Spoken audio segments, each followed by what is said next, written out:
नमस्कार,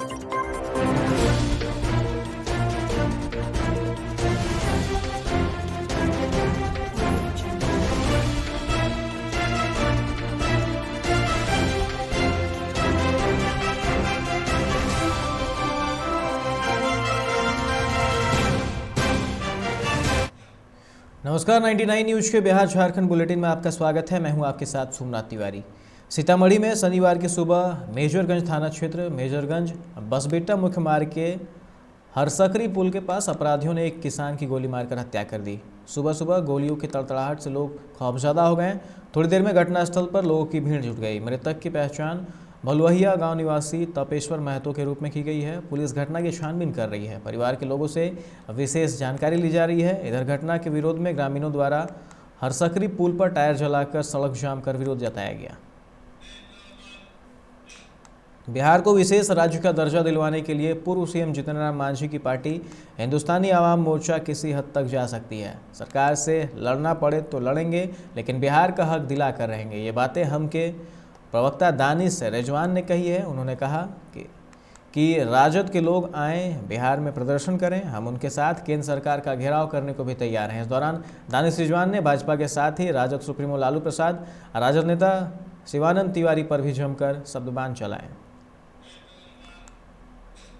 अगले माह से बिहार के मिडिल स्कूलों में होने वाली शारीरिक एवं स्वास्थ्य अनुदेशकों की बहाली उन मिडिल स्कूलों में होगी जहां 100 या उससे ज़्यादा संख्या में बच्चे होंगे। परीक्षा में उत्तीर्ण 3523 अभ्यर्थी पहले चरण में अनुदेशक के पद पर बहाल होंगे।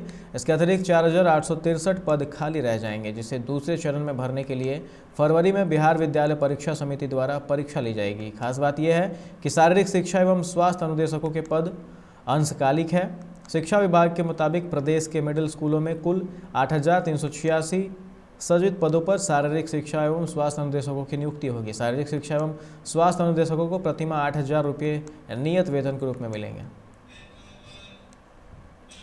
सोशलिस्ट रिपब्लिकन ऑफ वियतनाम के नेशनल असेंबली के अध्यक्ष वोंग ढिंग यू शनिवार को बोधगया पहुंचे। उनके साथ 199 सदस्यीय उच्च स्तरीय शिष्टमंडल भी पहुंचे हैं। इन लोगों ने विश्वविद्यालय धरोहर महाबोधि मंदिर के गर्भगृह में भगवान बुद्ध को नमन किया। इसके बाद सभी पवित्र बोधि वृक्ष के पास पहुंचे। बोधि वृक्ष की छांव में कुछ पल ध्यान साधना में लगाया।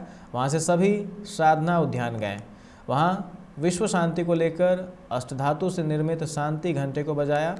बता दें कि वियतनामी शिष्टमंडल के कुछ सदस्य नई दिल्ली से शुक्रवार की शाम वियतनाम के चार्टर्ड विमान से बोधगया आए थे। कुछ सदस्य शनिवार की सुबह नई दिल्ली से एयर इंडिया के विमान से बोधगया पहुंचे।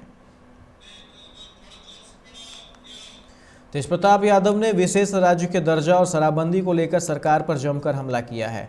उन्होंने कहा है कि स्पेशल राज्य और पैकेज की मांग राजद की रही है। उनकी मां राबड़ी देवी जब सीएम थी तब उन्होंने इस मुद्दे को उठाया था, लेकिन जदयू उसका क्रेडिट लेना चाहता है। साथ ही उन्होंने कहा कि शराबबंदी बिहार में पूरी तरह फेल है। पिज्जा की तरह शराब की होम डिलीवरी की जा रही है। बता दें कि बिहार को स्पेशल स्टेटस का दर्जा दिए जाने की मांग के बीच शराबबंदी पर भी खूब सियासत हो रही है। तो चांची प्रखंड के मानटाड़ में स्वर्गीय विनोद बिहारी महतो के 30वीं पुण्यतिथि पर लोगों ने उनकी प्रतिमा पर माल्यार्पण कर नमन किया। मौके पर किसान प्रकोष्ठ के जिला सचिव सदानंद महतो ने कहा कि विनोद बिहारी महतो झारखंड के पुरोधा हैं। वह झारखंड के अग्रणी राजनेता के अलावा सामाजिक चिंतक, दार्शनिक भी थे। उन्होंने समाज के दलित पिछड़ी जाति के लिए कई बड़े काम किए हैं। इस अवसर पर विनय कुमार दास, रामचंद्र ठाकुर, प्रमोद कुमार महतो, राजेश राफेल फ्रांसीसी, बिंदेश्वरी महतो समेत कई लोग मौजूद थे।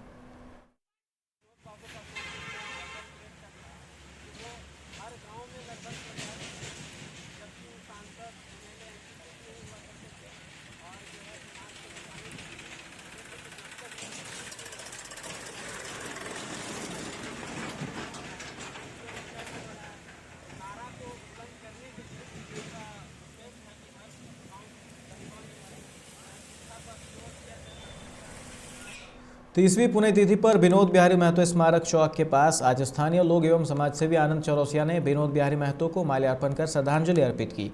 समाजसेवी आनंद चौरसिया ने बताया कि विनोद बिहारी महतो की विचारधारा से लोगों को एक संदेश दिया जा रहा है कि विनोद बिहारी महतो झारखंड के भगवान हैं। उनका एक मुख्य नारा है, पढ़ो और लड़ो। इसी उद्देश्य से लोगों में एक क्रांति की धारा उत्पन्न होती है।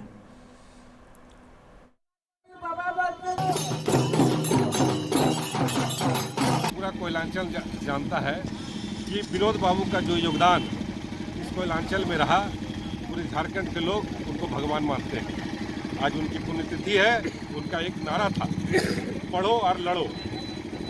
मैं आज इस पुण्यतिथि के अवसर पे पूरे झारखंड कोयलांचल की जनता से आह्वान करता हूँ कि उनका सपना सच करने के लिए उनके आदर्श में चलना होगा और ये पढ़ो और लड़ो की जो नारा उन्होंने दिया था वो कंटिन्यू हम लोग को करना होगा और पढ़ना होगा, तभी इस क्षेत्र का विकास हो पाएगा। विनोद बिहारी महतो झारखंड के जन्मदाता के रूप में झारखंड क्षेत्र को एकत्रित करते हुए और काफ़ी कड़ा संघर्ष के बाद जो है सो झारखंड राज्य की प्राप्ति हुई है और उनका आज 30वां पुण्यतिथि है।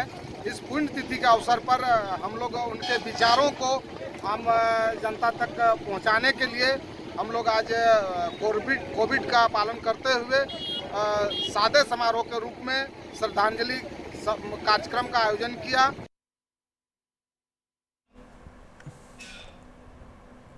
धनबाद सूचना प्रसारण मंत्रालय भारत सरकार द्वारा केंद्र सरकार की विभिन्न योजनाओं को जन जन तक पहुंचाने के लिए जन जागरण जागरूकता रथ शनिवार को गांधी सेवा सदन से निकली गई। इस दौरान धनबाद विधायक राज सिन्हा ने रथ को हरी झंडी दिखाकर रवाना किया, जो विभिन्न गांव, प्रखंड, नगर में भ्रमण कर लोगों को केंद्र सरकार की योजनाओं से अवगत कराएगा। पंडित दीनदयाल उपाध्याय ज्योति योजना, स्वच्छ भारत मिशन जैसे अनेक योजनाओं की जानकारी दी जाएगी।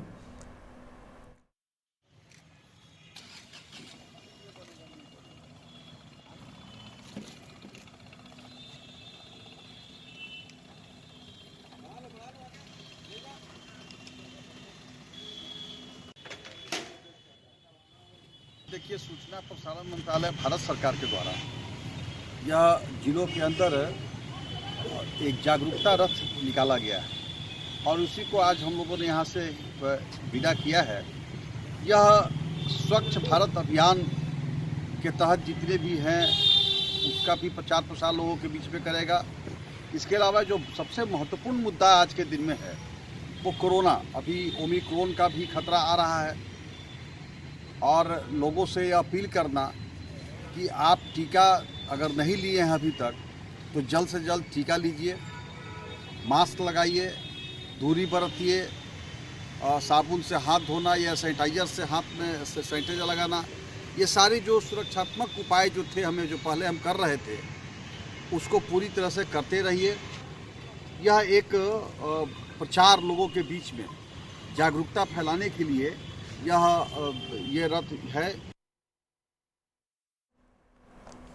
झारखंड विधानसभा के शीतकालीन सत्र के दूसरे दिन शुक्रवार को विपक्ष ने झारखंड लोक सेवा आयोग के विवादों को लेकर सदन के अंदर और बाहर जमकर हंगामा किया। विपक्षी विधायक 7वीं से 10वीं जेपीएससी प्रारंभिक परीक्षा का रिजल्ट रद्द करने, पूरे मामले की सीबीआई जांच कराने और आयोग के अध्यक्ष अमिताभ चौधरी को पद से हटाने की मांग कर रहे थे। विपक्ष के हंगामे के बीच प्रश्नकाल चला। इसी हंगामे के दौरान 2926 करोड़ का दूसरा अनुपूरक बजट सदन में पेश किया गया। दूसरे दिन राज्य में भ्रष्ट अधिकारी के खिलाफ बड़ी कार्रवाई शुरू हो चुकी है। शनिवार की सुबह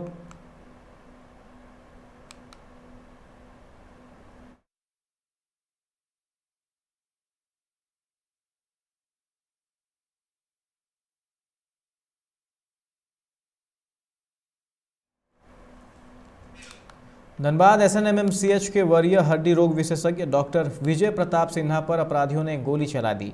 घटना में डॉक्टर सिन्हा बाल बाल बच गए। गोली उनके गले को जख्मी कर निकल गई। उनकी स्थिति खतरे से बाहर है। घटना गोविंदपुर धनबाद रोड पर आमाघाटा में रिलायंस पेट्रोल पंप के समीप की है। डॉक्टर सिन्हा टुंडी रोड गोविंदपुर स्थित पूजा मेडिकल से रोगियों को देखकर कार से सराय ढेला स्थित शांति कॉलोनी जा रहे थे। बबलू अंसारी नामक ड्राइवर कार चला रहा था। रिलायंस पेट्रोल पंप के समीप पहुंचते ही उनकी गाड़ी पर फायरिंग हो गई, जिससे गाड़ी का शीशा चूर हो गया। गोली लगने से चदरा में भी छेद हो गया। गोली उनके गले को छूकर निकल गई। उन्होंने तुरंत अपने परिचितों से संपर्क किया और जोड़ा फाटक रोड स्थित शक्ति नर्सिंग होम में उन्हें भर्ती कराया गया। डॉक्टर विजय प्रताप सिन्हा ने कहा कि अपराधियों ने जानबूझकर उन्हें टारगेट किया था, परंतु क्यों और कौन, इससे वे अनभिज्ञ हैं।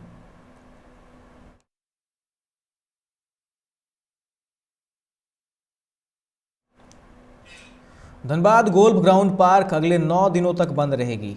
इसकी सूचना आज नगर निगम प्रशासन ने गोल्फ ग्राउंड गेट पर पोस्टर लगाकर दी है।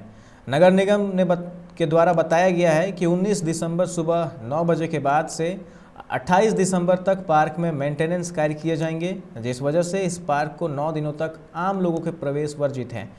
इसके बाद पुनः 29 दिसंबर सुबह 4 बजे धनबाद वासियों के लिए पार्क के दरवाजे खोल दिए जाएंगे।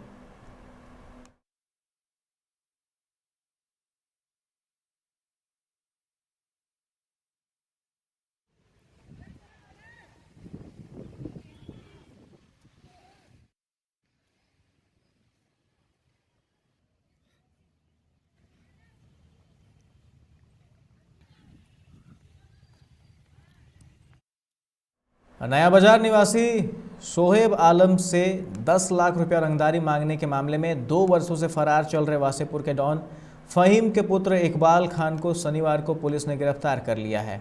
पुलिस ने इकबाल खान को दोपहर 1 बजे अदालत में पेश किया, जहां से उसे जेल भेज दिया गया है। 21 मई 19 को प्रथम श्रेणी न्यायिक दंडाधिकारी श्रुति सोरेन की अदालत ने कांड के सभी अभियुक्तों फहीम खान के पुत्र इकबाल खान, रज्जन खान, भांजे बंटी खान, प्रिंस खान, गोडविन खान व पूर्व पार्षद इम्तियाज खान को शोहेब से रंगदारी मांगने के आरोप में 3-3 वर्ष की कैद एवं 300 रुपये जुर्माना से दंडित किया था, जिसे इकबाल समेत अन्य अपील दायर कर चुनौती दी थी। जिला एवं सत्र न्यायाधीश संजय कुमार की अदालत ने निचली अदालत द्वारा दिए गए सजा के आदेश को बहाल रखने का आदेश दिया था।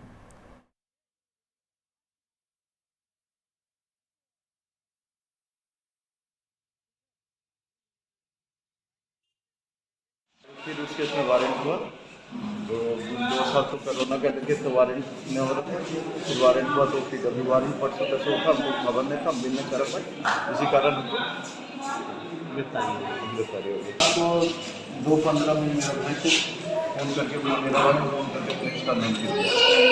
हाँ, और आपका क्या बोलते हैं दैनिक भास्कर वाला को हम रिकॉर्डिंग का नंबर उसको सब भेजे हैं।